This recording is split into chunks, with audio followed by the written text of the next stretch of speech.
मेरे साथ ऐसा हादसा हो गया, मेरे बच्चों को सारा पकड़ के लेके गए, शांतिपूर्वक जा रहे थे, उन्हीं लोगों ने सारा कुछ किया। ये वह महिला है जिसके पति और बेटे को पुलिस जहांगीरपुरी हिंसा मामले में पकड़कर ले गई है। वे अभी जेल में है। नमस्कार, मैं सुधीर कुमार। दरअसल जिया, जो कि group of intellectuals and academicians की एक टीम है, उसकी एक फाइंडिंग कमेटी ने जहांगीरपुरी हिंसा की तहकीकात की है और अपने रिपोर्ट मीडिया के सामने प्रस्तुत किया है। यहाँ देखा जा सकता है कि जिया की टीम ने क्या फैक्ट लोगों के सामने प्रस्तुत किया है। चश्मदीदों के बयान को सुना जा सकता है, उनके बयान से अनुमान लगाया जा सकता है कि इस हिंसा के कौन लोग मस्जिद से टर्न हुई, यात्रा काफी लंबी थी। पुलिस का क्या रवैया है उसको भी यहाँ आप बखूबी समझ सकते हैं। अंत में बाइकें थी। जैसे ही यात्रा मस्जिद से आगे को निकली, वहीं कॉर्नर पे 60 से 70 लोगों का एक गुट वहां पे खड़ा था, जिन्होंने हाथ बांधे हुए थे। हाथ बांध के यात्रा को आगे निकलने का शायद इंतजार कर रहे थे। तो जब यात्रा जैसे ही थोड़ी आगे निकली, उन्होंने अचानक पीछे के जो कार्यकर्ता अपने थे उन पर हमला शुरू कर दिया। और हमला केवल हाथों से नहीं, लाठी थी, डंडे थे, तलवारें थी। और जैसे ही हमला हुआ, भगदड़ सी मची और उस भगदड़ में पूरी एकदम सारी अव्यवस्था फैली। कार्यकर्ता अपनी इतनी देर में ऊपर से पत्थर, कांच की बोतलें, मैं पीछे की तरफ भागा, क्योंकि उस यात्रा को उस समय लीड मैं कर रहा था, तो अपना कोई कार्यकर्ता ना उसमें फंस जाए, क्योंकि जो उस समय स्थिति थी वो बड़ी भयावह थी। वहां पे उन कार्यकर्ताओं के ऊपर लाठी डंडों से प्रहार हो रहे थे। ऊपर से उनकी जो महिलाएं थी वो पत्थर फेंक रही थी, शीशियां फेंक रही थी कांच की। यहाँ तक कि ऐसी भी कुछ घटनाएं हुई वहां पर कि एक ज्वलनशील पदार्थ उन्होंने फेंका, जो थोड़ी दूर पे मेरी एक स्कूटी वहां पे खड़ी थी, किसी शायद कार्यकर्ता की रही होगी जो छोड़ के भागा था। वो स्कूटी पूरी तरह जलने लगी। मैं कार्यकर्ताओं को निकालने के प्रयास में लगा हुआ था, तभी वहां पर मुझे कुछ आवाजें सुनाई दी। वो आवाजें थी, अंसार भाई, कोई बच के जाने ना पाए, अंसार भाई, इनको इसका अंजाम भुगतना पड़ेगा। अब मैं आपको एक दूसरे चश्मदीद प्रेम जी से मिलाता हूँ। हाँ, तो प्रेम जी, क्या कुछ हुआ शोभा यात्रा के दौरान, विस्तार से बताएं और यहाँ लोगों को बताएं कि किस तरह से क्या कुछ हुआ शोभा यात्रा के दौरान। हर साल विश्व हिंदू परिषद बजरंग दल जिस तरीके से यात्रा निकालता है और उसकी बाकायदा कानून के हिसाब से जो भी परमिशन वगैरह थानों से मिलती है वो हम लेते हैं, उसके बाद ही ये यात्रा को हम लोग निकालते हैं। इस बार भी हर साल की तरह हमने यात्रा की परमिशन निकाली हुई थी और लेकर के परमिशन हम शांतिपूर्ण तरीके से यात्रा को चला रहे थे, संचालन कर रहे थे। मन से बाकायदा सभी सुरक्षा कर्मियों को निर्देश थे कि हर रोड पे बाइक वगैरह को रोक करके शांति से यात्रा को आगे बढ़ने का रास्ता बनाया जाए। जिस प्रकार से हम लोग पूरा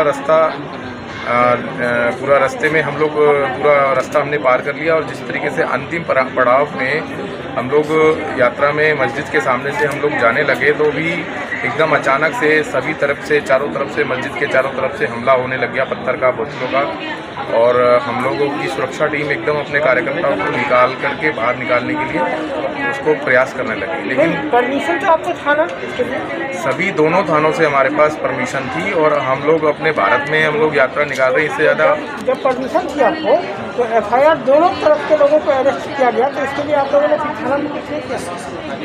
देखिए, कानून के हिसाब से जिस हिसाब से हमने परमिशन ली हुई थी वो हमने उसकी कॉपी बाद में भी जमा कराई। लेकिन अब जिस हिसाब से मुझे उन्होंने गिरफ्तार किया, उसके बाद में मुझे पता लगा कि ये मुझे परमिशन ना होने की वजह से गिरफ्तार किया है। बाकी मैंने उसके बाद में अपने अधिकारियों को फ़ोन करके इसकी जानकारी दी और उसके बाद में उन्होंने मुझे आकर के उनको अधिकारियों को उसकी कॉपी दिखा करके और आगे की कार्रवाई उन्होंने करी है। उस हिसाब से फिर बाद में बेल ली गई है। नहीं, अभी भी जो कुछ लोग हैं जो उस शोभा यात्रा में भाग ले रहे थे और उन लोगों को अभी भी जेल में रखा गया है, तो उनके लिए क्या है, क्यों उनको किया गया? देखिए, अभी पुलिस पर दबाव है और जिस तरीके का भी जो भी ये किया जा रहा है बहुत ही शर्मनाक है। बाकी अभी इसके ऊपर जानकारी अभी ली जाएगी। अभी तथ्यों पर अभी इनको कुछ मैं कह नहीं सकता। बाकी इस पर जानकारी के लिए हमारे अधिकारियों से आप एक बार बात कर लीजिए, उन पर जो भी कार्रवाई की गई गलत की गई। ये थे प्रेम जी, शोभा यात्रा के चश्मदीद। अब मैं आपको सुप्रीम कोर्ट की वरिष्ठ अधिवक्ता मोनिका अरोरा से मिलवाता हूं। इन्होंने क्या कुछ, जो कि फैक्ट फाइंडिंग टीम की सदस्या रही हैं, क्या कुछ इन्होंने फैक्ट को पाया, इसमें इनको यहाँ सुना जा सकता है। देख रही थी जिसमें RWA के प्रेसिडेंट कहते हैं जो हुआ वो हुआ, आगे से अमन चैन करते हैं। अरे भैया, जो हुआ वो क्या हुआ ये बताना जरूरी है, ताकि जो हुआ है वो दोबारा ना हो। तो हुआ क्या, फैक्ट्स क्या हैं, तथ्य क्या हैं? कहीं ना कहीं वो बिंदा करात के पोजेस में दब रहे हैं, कब्र खुद रही है उनकी। तथ्य का मत बोलो, it amounts to hate speech. मत बोलो पत्थर पड़े, it amounts to hate speech. पर सच है कि पत्थर पड़े। और मैं खासकर NDTV और बाकी रिपोर्टर से देखना चाहूंगी, कितना अच्छा आदमी है अंसार। उसके पड़ोसी भी कह रहे हैं, उसकी पत्नी भी कह रही है, तुम भाई बहनों बच्चों को भी ले आओ, उसके पीछे भी देख लो कौन कौन है, सबको उठा कर ले आओ। और आप न्यूज चैनल रहे ही नहीं क्या? क्या दिखा रहे हो?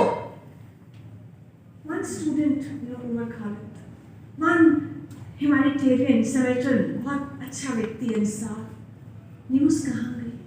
न्यूज आपके नरेटिव में दब गई है, और ये न्यूज बाहर आनी चाहिए, तथ्य आनी चाहिए। और अगर पत्थर पड़ रहे हैं तो बताया जाएगा पत्थर कहां पड़े, उसका साइज क्या था, उसका रंग क्या था, और कहां से पड़े। इसीलिए हम यहां पर हैं, इसीलिए आप लोग यहां पर हैं जो सच को बताएं, और सच बिना लाग लपेट कर दिखाएंगे, क्योंकि हिंदुस्तान में रह रहे हैं। और जो एक पत्थर पड़ रहा है ना, ये एक उमा शंकर जी पर नहीं पड़ रहा तलवार जो पड़ रही है, ये एक सुरेश पर नहीं पड़ रहा है, ये पत्थर पड़ रहा है आइडिया ऑफ इंडिया के ऊपर पड़ रहा है। आइडिया ऑफ इंडिया जो कहता है भारत चलेगा संविधान से। 1947 में तो डिवीजन हो गई थी। 1947 में भारत ने तय कर लिया था जिसको मजहबी राष्ट्र चाहिए, please you are free to have 2 more nations। Bangladesh Pakistan दे दिया, जाओ मजहबी राष्ट्र में एंजॉय करो। वहां भी लगातार लगे रहते हैं कि कैसे क्रॉस बॉर्डर करके अंदर घुस जाए भारत के। तब भारत ने तय किया था कि हम संविधान से चलेंगे, हम कॉन्स्टिट्यूशन ऑफ इंडिया से चलेंगे, और सभी लोग संविधान से चलेंगे। और इस संविधान का आर्टिकल 1 कहता है इंडिया दैट इज भारत। पढ़ा है संविधान, हम तो रोज पढ़ते हैं कोर्ट्स के अंदर, इंडिया दैट इज भारत। और इंडिया दैट इज भारत क्या है? 2 नाम क्यों है इसके? वो इसलिए 2 नाम है कि भारत तो एक नवजात शिशु है जो अभी पैदा हुआ है। अगर भारत को जानना हो, इसके जीवन मूल्य क्या है, संविधान के मूल्य क्या है, तो आपको ये हजारों साल की संस्कृति को देखनी पड़ेगी, सह अस्तित्व की संस्कृति जो भारत की संस्कृति है। और जैसे कॉन्स्टिट्यूशन के फंडामेंटल फीचर्स होते हैं ना, ऐसे भारत के भी फंडामेंटल फीचर्स हैं। और भारत के फंडामेंटल फीचर्स क्या है? ईशावास्यम इदम सर्वम, हर और कण में भगवान है। एकम सत विप्रा बहुधा वदंती, कि ईश्वर एक है, उस तक पहुंचने के अलग-अलग मार्ग है। तीसरा ब्रह्मास्मि, मैं डिवाइन हूं। इसका मतलब ये नहीं कि आप शैतान हैं, आपको पत्थर मारना है, आप भी डिवाइन हैं। तत्वमसि, जो इस शरीर में है, पूरे ब्रह्मांड में है, मुझ में और तुझ में भेद नहीं है। We all are one. और यही भारत की संस्कृति रिफ्लेक्ट होती है हमारे प्रियम्बल में, कॉन्स्टिट्यूशन ऑफ इंडिया में, जिसका प्रियम्बल की फर्स्ट लाइन है, we the people of India give to ourselves this constitution. हमारा संविधान ये नहीं कहता, हम हिंदू अपने आप को कॉन्स्टिट्यूशन देते हैं, हम मुस्लिम अपने आप को कॉन्स्टिट्यूशन देते हैं, हम क्रिश्चियन अपने आप को कॉन्स्टिट्यूशन देते हैं, हम आदमी हैं, हम औरत हैं, हम upper caste, lower caste. No, वो कहता है we the people of India give to ourselves this constitution। हम भारत के लोग अपने आप को ये संविधान देते हैं जो सबको बराबरी देता है, सबको स्वतंत्रता देता है, सबको गरिमापूर्ण जीवन देता है। इसलिए यहाँ सभी को आर्टिकल 25 मिला हुआ है, राइट टू फ्रीडम मिला हुआ है, right to freedom of religion मिला हुआ है, जो कहता है subject to public order, morality and health, subject to all other fundamental rights, you have a right to profess and propagate your religion. आप अपने रिलीजन को प्रोफेस कीजिए, उसको प्रोपोगेट कर सकते हैं, यानी आप अपने जुलूस पुलिस को इंटीमेट करके पब्लिक ऑर्डर के तहत आप निकाल सकते हैं। कहाँ लिखा है कि मस्जिद के आगे जुलूस नहीं निकल सकता? कहाँ लिखा है कि अगर ये पावन पर्व है रमजान का तो जुलूस नहीं निकल सकता? हनुमान जी की जयंती आप सेलिब्रेट नहीं कर सकते। आपका जन्मदिन 28 अगस्त को होता है तो आप दिसंबर में सेलिब्रेट करेंगे, क्योंकि देश सेक्युलर है। जब जन्मदिन होता है तभी सेलिब्रेट करेंगे ना। तो कौन कहता है आप नहीं कर सकते? यहाँ तो शासकीय प्रोसेशंस चल सकते हैं ना।